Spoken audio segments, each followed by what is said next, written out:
Muy buenas noches nuevamente a este espacio. Mi nombre es Rigoberto Carballo y aquí me acompaña Jaime Rodríguez en un nuevo capítulo de El DEPA Podcast. El día de hoy vamos a hablar de un tema natural. ¿Qué rayos está pasando en el Ecuador? Algo muy espontáneo. Con Jaime vamos a hablar de distintos temas, pero de forma muy general, político, económico, social, y nuestro punto de vista de qué es lo que está pasando en el Ecuador. Gracias Jaime nuevamente por este espacio.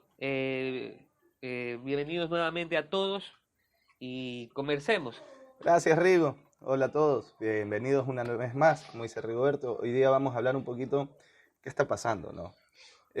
Yo antes de entrar un poquito en el análisis de qué está pasando, quiero agarrar un fragmento de estos últimos 15 días, tal vez, que se habla mucho, pero tal vez se entiende muy poco. ¿A qué quiero llegar? Quiero hablar un poquito de este tema offshore, de las empresas offshore. O sea, primero, ¿qué son para los que no sabemos? Y segundo, ¿qué implica tener una empresa? O sea, ¿y por qué está mal tener o por qué está bien tener una empresa? ¿Sí me va a entender? Entonces, primero yo te quiero hacer esta pregunta antes de entrar a qué está pasando en Ecuador, porque yo creo que también aquí hay mucho análisis antes de entrar al hueso. Entonces, por ejemplo, ¿qué es un offshore? Ya. Si tú me preguntas qué entiendo yo por offshore, un poco traduciéndolo al español, es fuera de la costa o fuera del Claro, borde, ¿no? Entonces se entiende como una traducción de un paraíso fiscal, paraíso fiscal. Y entiéndese un paraíso fiscal como un lugar, un país o una localidad en donde básicamente existen las condiciones para poder, eh, que las condiciones de llevar el dinero permitan que sean más flexibles de las que tú tienes en tu país de origen, ¿ya? flexibilidades como cuáles, por ejemplo, Flexibilidades de tributarias, por ejemplo, que que pagas no menos pagues impuestos. menos impuestos o que sea más fácil la entrada y salida de capitales, pero sobre todo, y esta es una crítica, no estoy hablando de todos los paraísos fiscales, sino que sea más fácil o digamos un poco menos complicado trazar la ruta del dinero para posibles negocios que podrían tener un origen ilícito, ¿ya? Ya. Entonces esa es una característica particular de los O sea, paraísos para limpiar fiscales. dinero. Exactamente. O sea, Ya. no quiero decir que todos los paraísos fiscales son uso exclusivo para lavar dinero. Digo que puede ser más fácil que hacerlo en un país que no es un paraíso fiscal. Sí, sí, te Hay entiendo. países que tienen una regulación fuerte y son considerados paraísos fiscales, pero ¿por qué? Porque la entrada y salida de capitales es mucho más libre y flexible de lo que fuera en otro país. ¿Ya? Esa es una característica de un paraíso fiscal. Ya, eso en el lado pensando de que el dinero es mal habido. Y si el dinero es bien habido, ¿cuál es mi beneficio de llevarme mi dinero a Panamá o a Long Island o a Mónaco, por ejemplo? Generalmente las personas sacan su dinero a paraísos fiscales porque pagan menos impuestos. Ese es un beneficio, lo que no quiere decir que es ilegal necesariamente, sino que pagan menos impuestos, como lo dije, de lo que pagarían en el país. No necesariamente mayor retorno. El inversionista que pone su dinero en un paraíso fiscal generalmente ve ese paraíso fiscal como un lugar seguro donde tener su dinero. Quizás porque en el país donde él tiene su plata existe alguna conmoción o existe una inseguridad de que su dinero pueda ser quizás incautado o por alguna conmoción política o económica reducirse o Ya, poner en riesgo sus capitales. Por eso sale el dinero. ya te cacho. Ahora, si soy empresario y tengo ganas de llevarme el dinero a Panamá porque me siento más seguro, ¿qué malo tendría? No tiene nada de malo. ¿Es ético? ¿Es antiético? No, no, no. Eso a mi criterio no es antiético sacar tu plata a un paraíso fiscal porque tú, en la medida en que no estés incurriendo en una actividad ilícita, no tiene nada de antiético. Lo cuestionable es que si tú eres una figura pública y pregonas el desarrollo de tu país o de tu ciudad, lo que primero esperas es que dentro de tu localidad tú puedas generar inversión, no al revés, Ya, sacar la inversión. perfecto. Tocaste ese tema porque eso quería llegar un poquito. Estamos refiriéndonos en este caso al presidente, que tiene tal vez su empresa o sus empresas en paraísos fiscales y tiene su dinero afuera. Ahora ya listo. No conozco un empresario que meta dinero donde va a perder dinero o donde su dinero esté en riesgo, primera cosa. Entonces, si yo soy el presidente, yo probablemente tomaría ciertas medidas y haría ciertas leyes, tales como salida de divisas las eliminaría, el tema de la herencia también la eliminaría, y probablemente también inventaría alguna cosa como que si inviertes en Ecuador y la plata viene del extranjero, probablemente no pagues impuesto a la renta en los próximos 10 años. Ok, en ese momento Ecuador va a ser atractivo para la inversión extranjera, pero no solo para mi dinero como presidente que tengo en Panamá, sino para todos. Entonces ahí como presidente lo trae, pero no lo podemos criticar o entrar a analizar como malo porque ahorita no trae el dinero. Yo creo que ahorita nadie metería el dinero en Ecuador. Entonces, ¿por qué lo haría el presidente? Solo porque es presidente. Una cosa es ser presidente y querer sacar a un país enlodado hasta el cogote, y otra cosa es ser cojudo, pues ñaño, y meter el dinero donde todavía no rinde. En este país no rinde. Ya está. Tal vez en un año, si el señor presidente hace algunas cosas bien, y tal vez rinda. Entonces, por eso te digo, o sea, ¿por qué lo queremos es ver todo lo malo? O sea, el señor tiene sus paraísos fiscales, listo. Se le pedía que salga de todas esas empresas porque sí puede haber algún tipo de vínculo ahí medio raro si eres presidente, te la doy. Si el man no ha saltado esas empresas es una cosa, pero supuestamente él ya no tiene ningún vínculo. Bueno, es que depende de en qué orilla nos estemos parando. A ver, ubiquémonos un momento. Si yo soy una persona común y corriente, un ciudadano común y corriente, un empresario, y me abro una cuenta en Panamá, o en Luxemburgo, o en, qué sé yo, en Mónaco, ¿ya? No tiene absolutamente nada de malo enviar mi dinero y depositarlo allá, porque igual estoy pagando un impuesto de salida de capitales, que es un impuesto local ecuatoriano, para poder, es el costo de yo Exacto, poder de sacar mi de dinero. sacar mi Así dinero. es. Entonces, Es como mi impuesto. es mi Es impuesto, es mi impuesto. Así es. Perfecto. Como empresario, insisto, lo cuestionable es que hay una ley, la ley que se aprobó años atrás por el expresidente Correa, en donde te impedía tener cuentas en paraísos fiscales si querías ser candidato. No recuerdo si es candidato necesariamente a presidente o a cualquier dignidad, pero en todo caso candidato a un cargo de elección popular. ¿Ya? Eso está impedido por ley. Entonces, más allá de que sea un derecho o no, o tener tu plata donde tú quieras, ya existe una ley que te dice que si tú deseas ser candidato no puedes tener cuentas o patrimonio en paraísos fiscales, o sea, de entrada. ¿Y qué es lo que está pasando? Bueno, el presidente hace un par de días dijo que antes de ser candidato, él se Todas las deshizo empresas. de sus empresas a través de un fideicomiso en donde traspasó sus bienes a un patrimonio autónomo, en donde ya él no era el beneficiario de ese patrimonio. Así Lo que es. se está cuestionando ahora quiénes son esos beneficiarios. Entonces sí puede ser su familia, etcétera, no sé, no quiero entrar en detalles de ese tipo porque no estamos ahora para eso, sino estamos más bien preguntándonos, ¿no?, si son buenos o malos los paraísos fiscales, y yo creo que el día de hoy estamos respondiendo de que cumplen varias funciones y no es que son ilegales los paraísos fiscales. No son ilegales porque existen, precisamente porque se permite que ¿Por existan. qué no nos hacemos paraísos fiscales? Como Ecuador.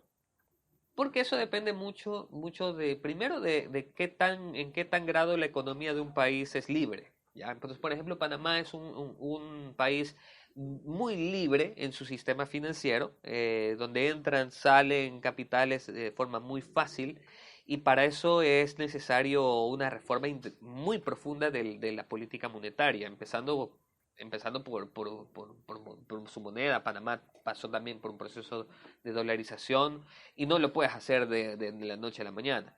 Entonces, un paraíso fiscal implicaría muchísima liberalización del sistema financiero, y yo creo que lo primerito que saltaría ahorita a colación es qué pasa si flexibilizas en el sistema financiero cuando ya tuvimos una crisis financiera en el 99. Entonces es un proceso de madurez. Es como querer montarte en un Ferrari si no sabes manejar todavía un carro de ese Un tipo. Suzuki, Ah, digámoslo. así es, Ya, exactamente. para que vas a meterte en Ferrari. Ajá. Yo te cacho. Simplemente, yo realmente a título personal no lo veo, no veo lo malo. Veo que puede haber un riesgo, si tú eres presidente, puede haber un riesgo de... En este país han robado tanta plata y de tantas formas. Entonces yo digo, ¿qué tan malo puede ser que un presidente tenga empresas, un presidente que sabe hacer dinero, un A mí que no presidente hay que nada sabe de hacer malo. negocios, que sabe dar trabajo? Tú dices al final del día, si él va a generarte esa inversión extranjera, tal vez su propio dinero va a llegar. No me gusta la crítica que se le hace al empresario porque tal vez se manda un mensaje equivocado. Se manda un mensaje de que el empresario es precarizador, que el empresario es un tipo de empresario que no necesariamente tiene que ser así. Eso por un lado. Y si no cambiamos ese discurso, no vamos a entender nada, sobre todo el lado del empleado. Porque ahí entrando un poquito al último plan de gobierno que quiso, o sea, última ley que quiso proponer el presidente, hay ciertos artículos laborales donde sí te da a pensar, que hace un ratito lo hablábamos con Rigo, y te da a analizar, sobre todo ese lado donde el empleado tiene que indemnizar al empleador, y tú dices, qué loco, ¿no? Entonces, eso lo podríamos hablar en el siguiente parte del bloque, pero ahorita quiero solo, para terminar esta partecita, es, tú tuvieras un offshore. Bueno, entonces, como te decía, a título personal, por ejemplo, yo sí tuviera un offshore. Yo también. La plena. O sea, ¿por qué? Porque al final del día, tú como inversionista, tú vas a meter tu dinero donde más rinda, donde más seguro te sientas. Yo creo que aquí hay una responsabilidad de partes, ¿no? El empresario, que tiene que ser lo suficientemente decente y criterioso en reinvertir el dinero en su fábrica para hacer optimización de procesos, mejora de mano de obra para mejora continua, etcétera, ¿ya? Eso es un tipo de inversión propia. Pero si de ahí tiene un excedente y el señor quiere llevarse su dinero porque tal vez se siente más seguro, no le veo lo malo. Yo creo que ahí viene la obligación del gobierno, ¿no? Hacer atractivo el país para que yo tal vez, en vez de llevarme ese dinero a Panamá, diga, ¿sabes qué? El gobierno está dando chance en inversión en textil. Me voy a ir donde la costurera de la esquina a preguntarle si quiere hacer camisetas polo, qué sé yo, y invierto en ella. Ya, eso es otra cosa, o sea, incentivar de otra forma. Y ahí es donde yo creo que el gobierno tiene que hacer su tarea. Y hablando del gobierno, te quería preguntar, ¿qué opinas del tema de la muerte cruzada? Yo creo que la muerte cruzada es un mecanismo democrático que permite, lo dice Primero, la ¿qué es la Constitución. muerte cruzada? Sí, eso te quería La, preguntar, porque yo conozco poquito, pero la ¿qué muerte es? cruzada es una figura que está en la Constitución en donde dice que básicamente el presidente puede disolver, o sea, mandar a la casa a todos los ¿Por asambleístas cuánto tiempo? y ya para siempre.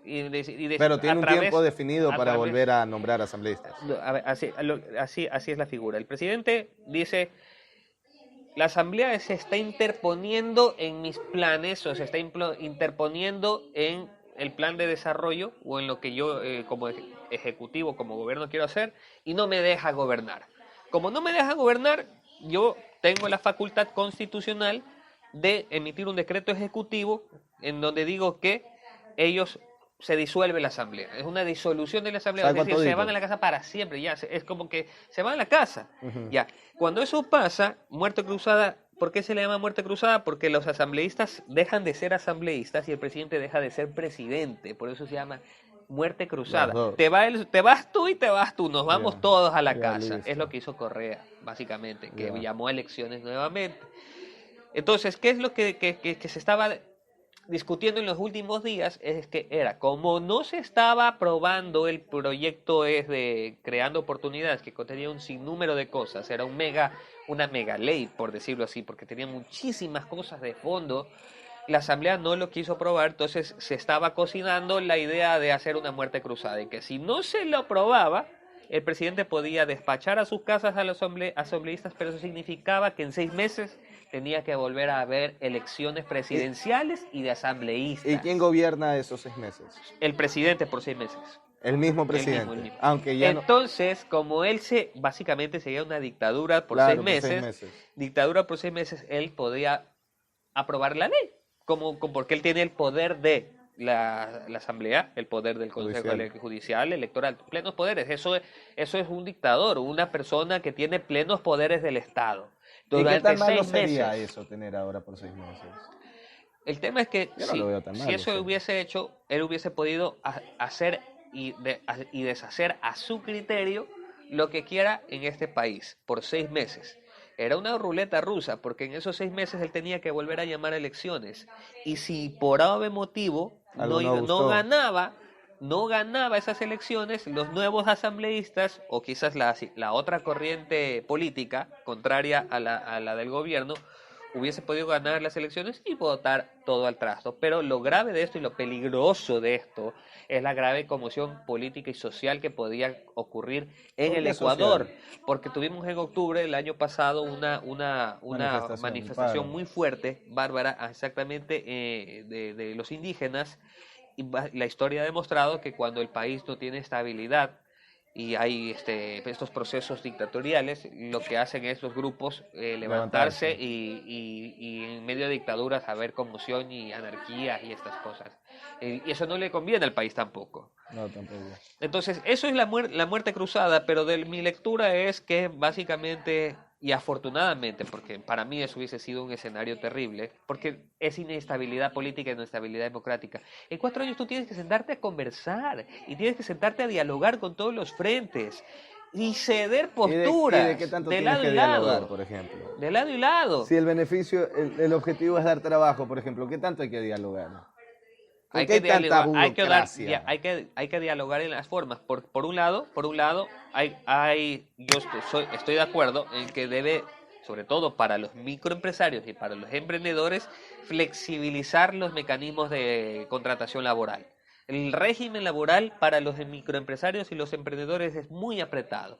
Un empresario grande puede frentear todas esas obligaciones sociales, etcétera, que le corresponden en el código Laboral laboral actual. actual, pero es una camisa de fuerza para los pequeños empresarios y los emprendedores. Así es. Entonces, eso hay que poder tener, no me parecía mala idea tener un régimen paralelo que permita esta flexibilidad para empleos nuevos, que no decanten quizás en retroceso de derechos, es decir, retroceso de derechos, es decir, yo ya estoy empleado, tengo mis beneficios sociales y mañana me van a despedir y me van a contratar por el otro lado que es mucho más flexible y yo pierdo mis beneficios sociales. Eso sí, eso es regresión en derechos, ¿ya? Lo tendría que liquidar esta persona. Prácticamente y cambiar, aunque se estaba diciendo que eso no hubiese sido posible, pero todavía estaba en discusión. Bueno, yo creo que ahí en el tema laboral en este país tiene que hacer algo mucho más decente de lo que tenemos. Yo creo que nosotros queremos abrirnos al mundo y decir que queremos tener inversión extranjera y criticar al presidente porque tiene offshore, pero, pero acá el sueldo básico es 2 sueldos de Colombia, 3 de Perú. Entonces tú dices, hablemos la plena. Entonces no es tan sencillo tener dólar en este país. No, Entonces, si tú quieres generar empleo, si tú eres inversionista, si tú realmente vas a generar empleo, a ver, ¿quiénes son los que generan empleo? Las pequeñas, medianas empresas y los inversionistas grandes que vengan con algún megaproyecto. Megaproyecto, que se entienda.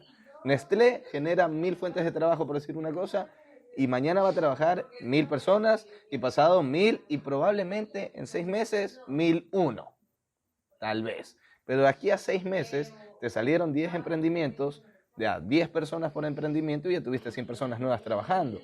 Entonces, ese es el análisis, pero nos quedamos en la gran empresa que ya tiene el mercado, ya tiene todo segmentado, ya tiene todo. Y no pasa por ahí nuestro problema. Entonces, este presidente, esta ley, yo creo que es muy pro empresa, muy pro emprendimiento, pero me da la sensación que el pueblo o la gente no logra entender el capitalismo por un mal concepto social. No sé si me hago no, yo entender. creo que más allá del capitalismo, yo creo que el error es haber querido meter todo en un solo saco, con temas tan sensibles. Y me parece súper acertado, que es la postura ahora, de que esa mega ley Sea hacerla en tres dividida. partes, lo laboral, lo tributario y lo económico. Y es lógico, porque cada quien desde su espacio puede aportar a la construcción de la ley. Si era tan lógico, ¿por qué no la mandó separada? Porque asumo yo que quisieron tratar de apostarle a todo o nada y meterla, aprovechando los momentos políticos como la vacunación, haber puesto a la presidenta de la Asamblea, ellos, el gobierno, el partido de gobierno, haber puesto a la Asamblea, se confiaron y pensaron que iba a A pasar fluir. fácil, iba a fluir y no pasó. Hubo resistencia desde los frentes contrarios a la postura del gobierno y ¿Qué eso. opinas tú hoy día de la política en el sentido de que hoy día los que antes eran buenos, hoy día son malos? Hoy día los que antes no se hablaban, hoy día son mejores amigos.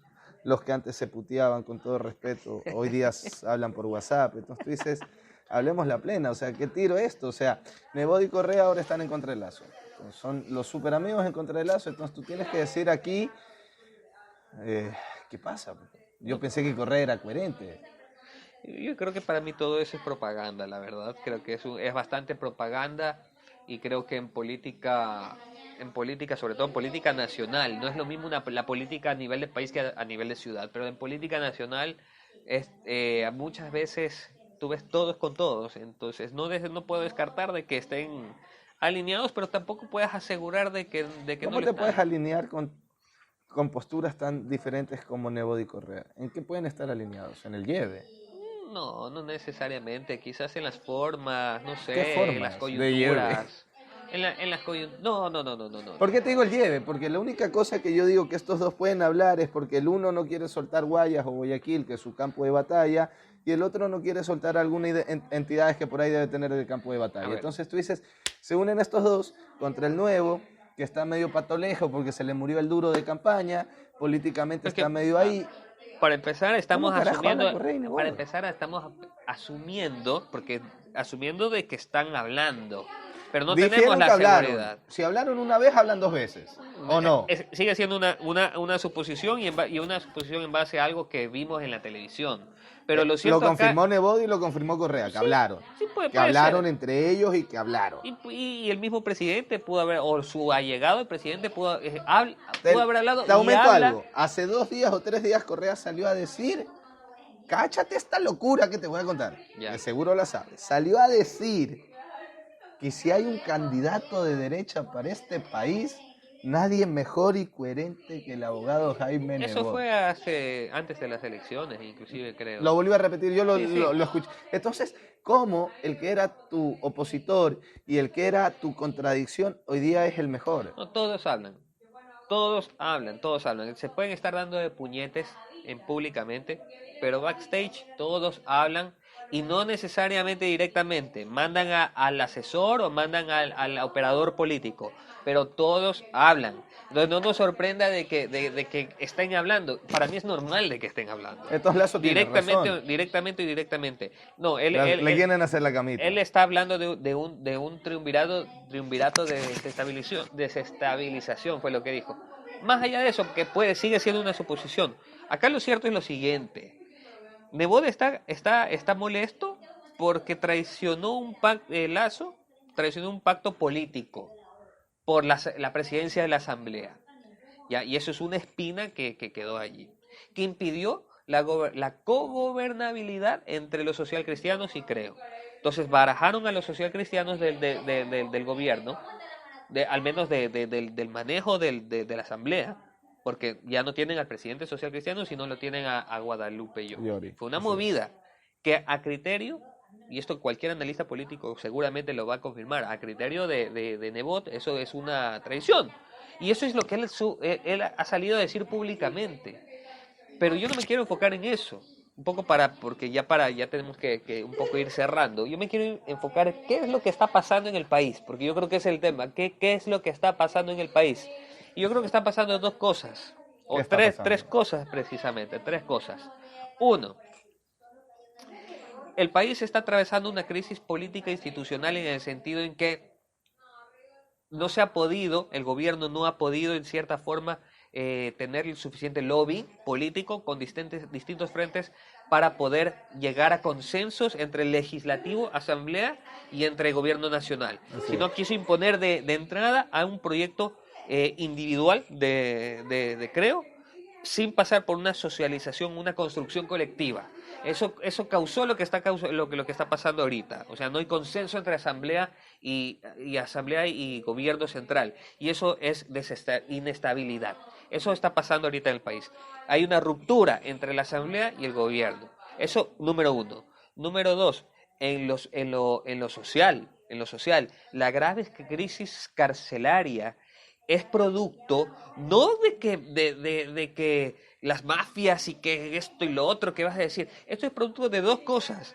De que se eliminó, el gobierno anterior de Lenín Moreno, eliminó el Ministerio de Justicia, que era el encargado de controlar todo el sistema carcelario. Y en vez de tener como ministerio, lo que hizo es hacer una oficina. ¿No? Y si con una oficina pretender que iba a controlar Manejar todas las todo. cárceles, está loco. Así es. Debilitó el sistema carcelario y ahí están los 187 muertos que tenemos hoy día. Número dos, el orden social, sigue entrar. Además de que se exacerbó con la crisis de la pandemia, en donde la pobreza hizo que haya más gente afuera, en las calles, buscando qué comer. Y como no hay trabajo, eso ha Aumentó la aumentado el delincuencia. número de homicidios y de asaltos. Número dos, un grave crisis social producto de la pobreza y producto del debilitamiento del sistema carcelario. No le vengan a echar la culpa a nadie más. Y número tres, lo que sí creo es que se está enfocando de cierta forma, después del proceso de vacunación exitoso, que hay que decirlo, un proceso de fomento a la inversión y de la productividad que me parece correcto. Pero ni por aquí se le ocurría a Lazo que iba a venir los Pandora Papers. Él ni en sus sueños se le iba a ocurrir que tan Que le iban a temprano iba a soltar ahí. llegar. Entonces esas tres cosas han confluido en lo que está pasando en el Ecuador de hoy, que es una crisis social y económica. Quedemos con esos 3 puntos, hacemos otro corto y volvemos a hablar un poquito del tema. Ya, bienvenidos de nuevo al tercer parte del podcast. Estábamos hablando de qué carajo pasa en Ecuador, ¿no? Entonces tú habías hecho un análisis resumido en 3 aristas. Corrígeme. El tema político, Asamblea rota con el gobierno, no se llevan. Uh-huh. Y hay un tercero y cuarto por ahí que políticamente tienen peso. Me refiero a Nebot y Correa, que está ahí todo un pito, ¿no? Tema social, tema de delincuencia, cárceles, y el tema económico de inversiones, digámoslo, las propuestas que el gobierno quiere hacer. En riesgo, y que quizás también no lo pudo ver venir el boomerang ese de los Pandora Papers, que la agarró tal vez muy temprano en su gobierno, tal vez si lo agarraba en 2 años con algo más de obra, sí, tal vez, tal vez la gente lo hubiera analizado de otra forma. Ahora, si tú me dices a mí qué pasó con todo esto, a mí me llama la atención par cosas, te voy a decir. La primera, antes de entrar a qué pasó, a mí me llama la atención primero tener un presidente que sabía a dónde llegaba, que esta es su tercera campaña electoral, que debió haber entendido en qué caramba se metía, que sabía políticamente dónde estaba pisando.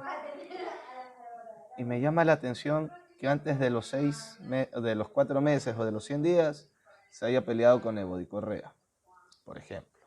Yo me hubiera aguantado un poquito, yo no me hubiera peleado tan pronto con los tigres de este país todavía, me guste o no. Entonces yo creo que ahí políticamente el señor hace su primer error. Entonces yo digo, entonces hoy día políticamente tiene lo que generó él mismo. Tiene una asamblea que no lo apoya, producto de que tiene a los dos que no lo apoyan. Tal cual. Entonces, yo me hubiera peleado después de un ratito, cuando hubiera tenido un poquito más de apoyo popular, después de 1 año, 2 años, qué sé yo. Entonces ahorita, ¿de qué te me quejas? Sin embargo, lo que sí me ha impulsado son ciertos contratos con empresas mineras que me están reventando la Amazonía, que no me lo dicen, pero que está pasando ahorita, y de que eso no se habla, o se habla muy poquito. Entonces tú dices, ¿cuál es el interés real? Porque políticamente tú me enseñas lo que me quieres enseñar. Me mandas lo que tú mismo dijiste, una mega ley, sabiendo que se le iban a rechazar. En la última entrevista dijo que no que era a propósito, pero que mandaba ahí como para ver qué pasaba. O sea, no estamos haciendo todos los cojudos, estamos jugando aquí a los niños.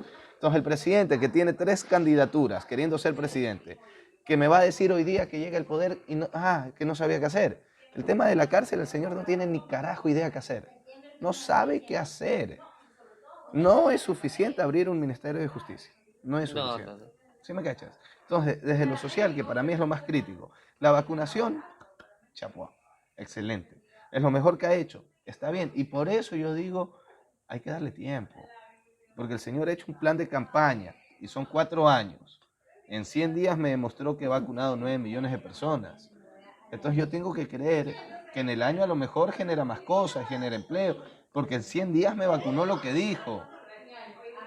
Entonces yo tengo que darle todavía ese votito de confianza, porque ha cumplido. En lo político me parece que está haciendo todo mal. Lamentablemente se le murió el que lideraba el tema político. Y yo creo que eso sí le está pasando la cuenta. Sí.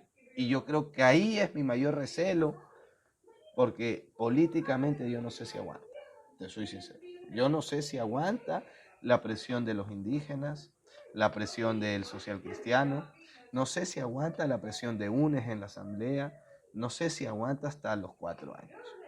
Y yo no, como país, yo estoy clarísimo que eso no nos conviene. No, por supuesto que no. Él tiene que terminar su periodo. Por eso yo estaba muy nervioso con el tema de la muerte cruzada. Sí. Porque lo peor que le puede pasar al país es que volvamos a tener 10 presidentes en menos de 12 años. O sea, Pero si él lo hace, tal vez y él gane, güey. Si tiene 6 meses de dictador hubiese sido... legal, Sí. ya, hablando la plena, hablando la plena. Todo dictador te ha generado dos cosas, básicamente. Los dictadores más hechos pedazos así, no vienen análisis porque ya pues son los hechos pedazos. Pero normalmente los dictadores te generan una economía, una política económica que te genera estabilidad a largo plazo, pero en un corto plazo te somete a paliza. Pinochet, el que se me viene rápido a la cabeza. Te Claro. genera una política monetaria estable a largo plazo. No es socialista la política monetaria de Chile, es capitalista, siendo Pinochet de izquierda, pero te sometió No, a Pinochet palo, de derecha. derecha, perdón, y te sometió a palo ahí a todo mundo. Ujú. Ahora ya listo, si tú tienes un dictador legal, que en este caso sería la muerte cruzada, por 6 meses, sin enterarle a palo a nadie, que no vendría a caso, no sería necesario, en teoría, pero haciendo leyes que te permitan a desarrollar más rápido este país, tal vez en 6 meses Es tienes que garantizada la reelección. esa era la intención de... bueno, si eso hubiese pasado, la muerte cruzada, la ley hubiese entrado de una, la ley creando oportunidades, y eso hubiese sido como que la cumbre de haber logrado lo que básicamente el gobierno de Lazo espera. O sea, el gobierno de Lazo espera que se flexibilice ese código de trabajo, que sea algo mucho más fácil, que Eso sea sí, mucho más propio, y yo creo que eso es eso necesario. es necesario. Es Sí, súper súper necesario, recontra Sí, necesario. de acuerdo. No estoy seguro si la forma era a través de la muerte cruzada, es debatible, no lo sé. Yo soy más creyente de los procesos colectivos, conversar con todos los frentes, llegar a puntos medios. Yo sé que con los países subdesarrollados eso es muy difícil, pero se puede hacer y ¿Cómo hay puedes buenas llegar a un experiencias. punto medio o un punto de encuentro, con todo respeto lo voy a decir, con UNISA, por ejemplo, que no quiere encontrar un punto de encuentro? Eso es lo que nos dice la prensa. ¿Y qué punto de encuentro propone el señor Isa, por ejemplo? Es que eso es lo que no Es nos que dice la quieren prensa, en espacio de cambio. gobierno, es que Eso, ese es el tema. eso es en cambio lo que no nos dice la Se quiere prensa. repartir el país. No. La prensa lamentablemente no nos dice la versión de Isa. Y tú cuando buscas a Isa, lo que tú escuchas, lo que tratas de entender que es lo que quieres, es que se mantenga como están las cosas ahorita, porque así es lo beneficioso para el pueblo. No sabes más. No sabes más qué es lo que quiere la población, los sectores populares, el sector indígena. ¿Qué quieren? A ellos les duele que suba el precio de la gasolina, por eso se están quejando. A ellos les duele que les quiten sus beneficios sociales, les duele que quizás no haya suficiente cobertura en el seguro campesino, Pero a de todos les duele cosas. eso, pues, ñaño. ¿Ya? Pero ahí viene el gobierno no les dice que van a perder eso. El gobierno simplemente dice que va a generar diferente ambiente laboral. Está todo. Sí, O sea, no te voy a decir, a ver, brother, los indígenas tienen sus derechos, igual que todos los ecuatorianos. Pero tú necesitas salir de la pobreza. ¿Y el capitalismo cuál es? Tú tienes una torta así. Un montón de gente tiene dinero y otro montón de gente gigantesca no tiene dinero. La idea es que se reparta mejor la yo torta. estoy completamente de acuerdo. ¿Cómo lo Si hacemos? si tú eres un emprendedor y tú eres un microempresario y necesitas contratar por horas, pongámosle así, ejemplo práctico, por horas, porque no, y sin de afiliarlo al seguro social, por horas, para vender, deberías poder hacerlo. Deberías poder hacerlo sin que eso implique un mayor gasto tuyo de producción en el costo de tu producto. Pero si ya después, con este régimen, en 5 años, te conviertes en una mediana empresa, en donde ya lo puedes afiliar, en donde ya le puedes dar la seguridad social, en donde ya le puedes brindar todos esos derechos que el sistema laboral mantiene hoy día, pues deberías respetarlos. Y yo creo que eso es legítimo. O sea, ese es el punto medio a mi criterio. Si tú creces, ayuda también a crecer al resto. Ya, ¿qué pasa para darte ejemplos? Lo que pasa es que lo hablábamos también detrás de cámaras. Hay empresas que pagan, pero ¿qué pasa con ese dinero? Yo creo que eso puede ser para otro capítulo. Pero, por Claro. ejemplo, yo conozco empresas que en Chone, en el Carmen, Manabí, pagan en un año cerca de $80.000 al IES y el Carmen no tiene ni un solo subcentro de salud, un centro de salud más pequeño que este departamento. O sea, entonces tú dices, esos $80.000 de esa empresa situadas en el Carmen, ¿a dónde se fueron? Porque con esa plata, algo mejor hubieras hecho, solo con esa empresa. Y hay más. Entonces, yo creo que eso puede ser para el siguiente Sí. otro análisis, ¿no? Ese es un análisis muy chévere que ojalá podamos hablar de cómo los recursos están llegando no en los municipios, pero eso lo dejamos para otro capítulo. Bueno, el día de hoy queríamos hablar un poquito con Rigo, que está de vuelta un poco más habitual con nosotros, sobre un poco lo que está pasando en el Ecuador, sobre el tema político. Se habla mucho del offshore, no todo es malo, no todo es bueno. Lo que Rigo dice es verdad, de ISA no se habla, se hablan de unas cosas, pero no se habla de todo. Entonces yo creo que esa es nuestra obligación, cada uno tiene que siempre tener ese otro lado de información y retroalimentarse.